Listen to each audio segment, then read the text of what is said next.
కలిగింది. రైతాంగానికి మేము రాగానే వడ్లకు అన్ని పంటలకు 500 రూపాయల బోనస్ ఇస్తామని చెప్పినటువంటి ఈ పార్టీ మరి గవర్నర్ గారి ప్రసంగంలో రైతులకు బోనస్ ఇచ్చే విషయంలో ఒక మాట కూడా చెప్పకపోవడం వల్ల రైతులకు తీవ్రమైనటువంటి నిరాశ కలిగింది. ఇవాళ గవర్నర్ గారి ప్రసంగం రాష్ట్ర ప్రజలకు భవిష్యత్తు మీద విశ్వాసం కల్పించలేకపోయిందని మాత్రం చెప్పక తప్పదు. ఇలా ఆ ప్రసంగంలో గ్రామాల గురించి కానీ పట్టణాల అభివృద్ధి గురించి కానీ ఒక మాట కూడా పల్లెల గురించి పట్టణాల గురించి చెప్పలేదు. సంక్షేమం గురించి చాలా తక్కువ ప్రస్తావన, అంటే పేద ప్రజల సంక్షేమం గురించి వారు మేనిఫెస్టోలో ఇచ్చిన అంశాల గురించి ఎక్కడ కూడా చెప్పలేదు. నిరుద్యోగ భృతి, నిరుద్యోగులకు 4000 ఇచ్చే అంశం గురించి ఎక్కడ కూడా ప్రస్తావన వచ్చినటువంటి పరిస్థితి లేదు. వారి ప్రసంగంలో ఇవాళ ప్రజాభవన్గా ప్రగతి భవన్ను మార్చాం అని గొప్పగా చెప్పే ప్రయత్నం చేశారు. ప్రజావాణి కార్యక్రమాన్ని బాగా చేస్తున్నామన్నారు. ఇవాళ ప్రజావాణి తుస్సుమన్నది.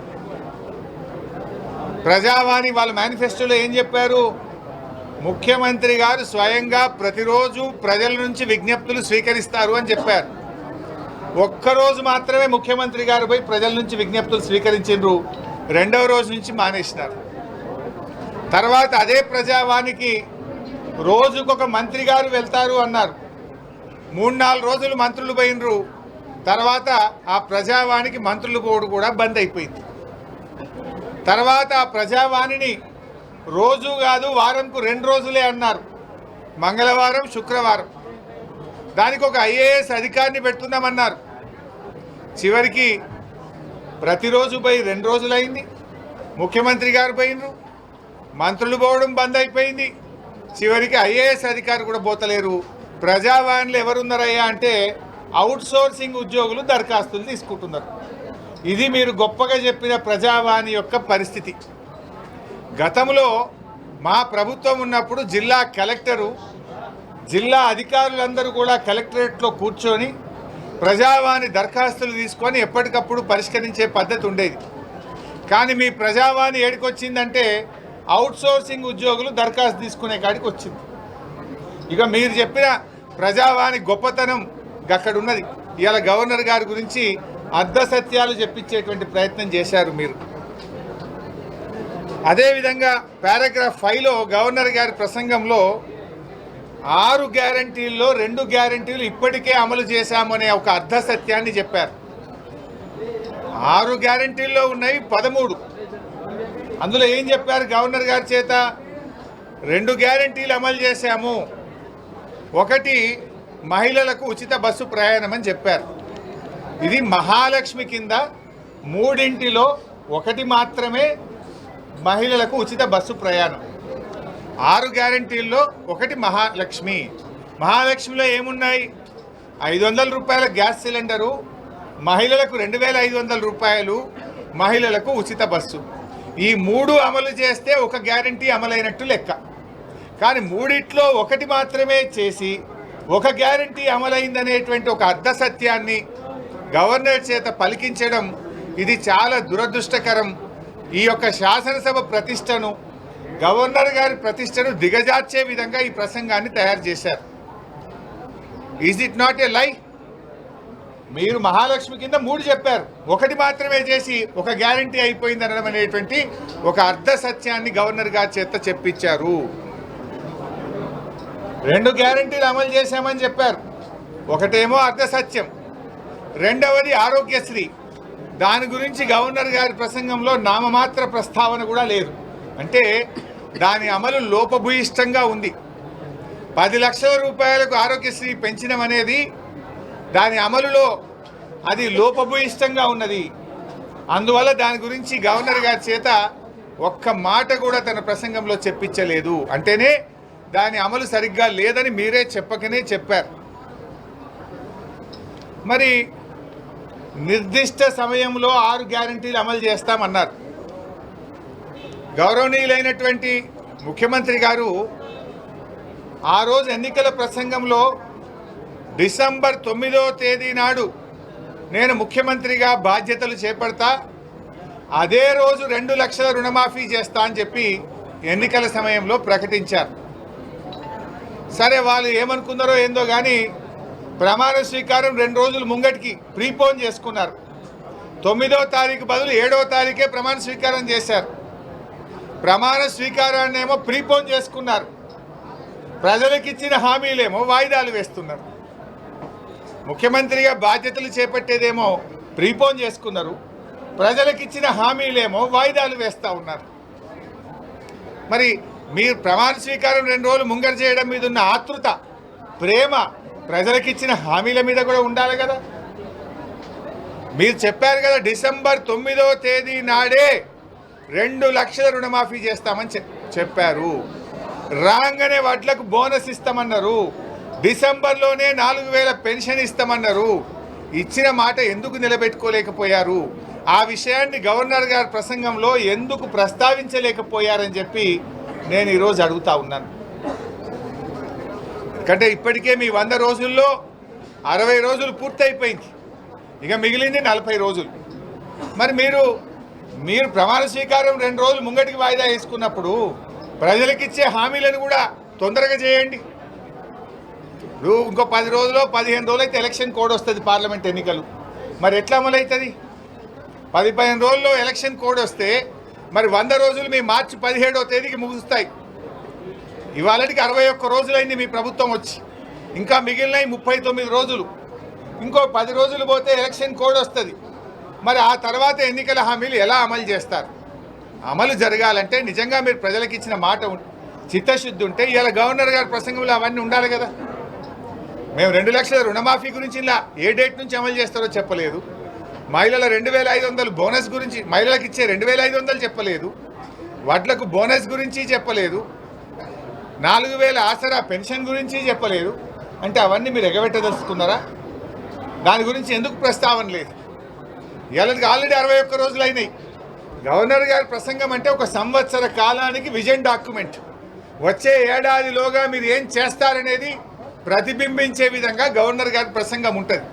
అంటే వచ్చే ఏడాదిలో ఈ కార్యక్రమాలు అమలు చేయ 2 విషయాలు మీరు ప్రస్తావించారు. ఒకటి 500 గ్యాస్ సిలిండర్ ఇస్తామని, రెండవది కరెంటు, ఉచిత కరెంటు 200 యూనిట్లు ఇస్తామన్నారు. మిగతా వాటి ప్రస్తావన లేదంటే వచ్చే ఏడాదిలోగా మిగతావి అమలు కావని చెప్పకనే మీరు చెప్పారు. 2 విషయాలు మాత్రమే చెప్పి మిగతా విషయాలు చెప్పకపోవడం అంటే వచ్చే ఒక సంవత్సరంలోగా 4000 పెన్షన్ ఇయ్యము, 15000 రైతు బంధు ఇయ్యము, బోనస్ ఇవ్వము, 2500 మహిళలకు ఇవ్వలేము అనే విషయాన్ని చెప్పినట్టుగా భావించాల్సి వస్తుంది. ఏది చెప్పలేదంటే వేరు, 2 అంశాలు మాత్రమే చెప్పారు, మిగతా అంశాల ప్రస్తావన లేదు. అంటే వచ్చే ఒక సంవత్సర కాలములో మిగతా అంశాలు అమలు కావు, మేము 100 రోజుల్లో అమలు చేయలేమని చేతులెత్తినట్టుగా భావించాల్సి వస్తూ ఉంది. ఎందుకంటే మీరు 2 అంశాలు చెప్పారు, మరి మిగతా ఎందుకు చెప్పలేదు? అంటే మీరు చెయ్యరని మీరు నిర్ణయించుకున్నారా? దీని మీద స్పష్టత ఇవ్వాల్సినటువంటి అవసరం ఉంది. అదేవిధంగా రైతుల గురించి మాట్లాడారు. ఇవాళ కాంగ్రెస్ పార్టీ రైతులకు ఏదో మేము మేలు చేస్తామని మాట్లాడారు. మీరు మేలు కాదు కదా, మీరు వచ్చిన ఈ 2 నెలల కాలంలో రైతులకు తీవ్రమైనటువంటి అన్యాయం చేశారు. రైతులకు ఇచ్చిన ప్రతి మాట కాంగ్రెస్ పార్టీ తప్పింది. మీరు 4 విషయాలు చెప్పారు రైతులకు, 4 విషయాలకు 4 కూడా ఈరోజు అమలు చేయకుండా ఈ రాష్ట్ర రైతాంగానికి తీవ్రమైనటువంటి అన్యాయం చేసింది కాంగ్రెస్ ప్రభుత్వం. మొదటిది, మేము రాగానే ఎకరానికి 15000 రూపాయల రైతు బంధు ఇస్తామన్నారు, 15000 ఇవ్వలేదు, ఇచ్చే 10,000 కూడా ఇవ్వకుండా రైతులకు అన్యాయం చేశారు. రెండవది, డిసెంబర్ 9వ తేదీ 2 లక్షల రుణమాఫీ చేస్తామని బ్యాంకులకు వెళ్ళండి, డబ్బులు తెచ్చుకోండి అని చెప్పారు.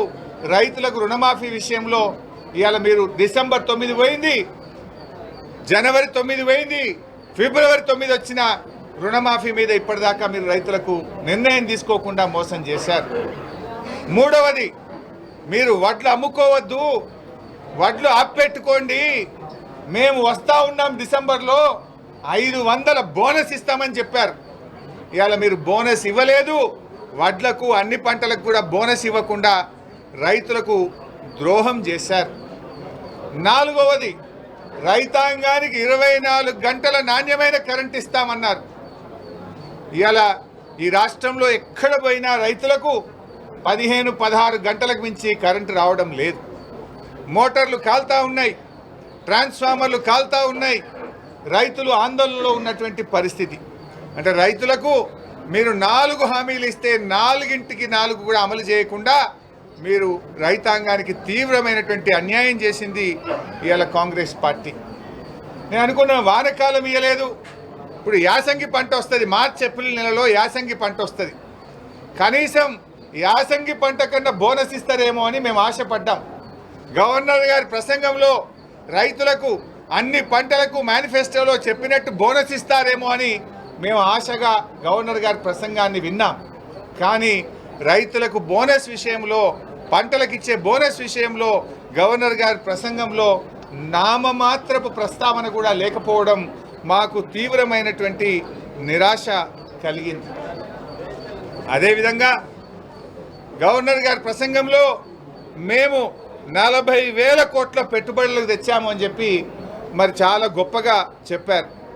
దావోస్కు వెళ్ళాం, 40,000 కోట్ల పెట్టుబడులు తెచ్చామని చెప్పే ప్రయత్నం చేశారు. నేను ప్రభుత్వాన్ని అడుగుతా ఉన్నా, ఆ 40,000 కోట్లు ఎవరెవరు పెట్టుబడులు పెడుతున్నారో ఒక వైట్ పేపర్ రిలీజ్ చేసి ప్రజల ముందు పెట్టాలని చెప్పి నేను ఈ ప్రభుత్వాన్ని డిమాండ్ చేస్తూ ఉన్నా. ఎందుకంటే ఎక్కడ కూడా స్పష్టత లేదు, కేవలం గొప్పలు చెప్పుకోవడానికి ఒక అర్ధ సత్యాలను గవర్నర్ గారితో చెప్పించారనేటువంటి అభిప్రాయం కలుగుతూ ఉంది. నిజంగా 40,000 కోట్ల పెట్టుబడి వచ్చుంటే దాన్ని వెంటనే వైట్ పేపర్ రూపంలో విడుదల చేయాలని చెప్పి కూడా నేను కోరుతా ఉన్నా. విద్యుత్ గురించి కూడా చాలా గొప్పగా చెప్పారు. మరి ఇవాళ యాదాద్రి థర్మల్ పవర్ ప్లాంట్ 4,000 మెగావాట్ల థర్మల్ పవర్ ప్లాంటు గత ప్రభుత్వం దాదాపు 90% పనులు పూర్తి చేసింది. గట్టిగా పనిచేస్తే నెల రోజుల్లో ఉత్పత్తికి సిద్ధంగా ఉంది. కనీసం విద్యుత్ ప్రస్తావనలో దాని గురించి ఒక మాట మాత్రం కూడా చెప్పిన పరిస్థితి లేదు. మూసీ నదిని మేమే ఏదో గొప్పగా పునరుద్ధరించబోతున్నామని చెప్పారు. అది ఇప్పటికే ప్రారంభమైంది.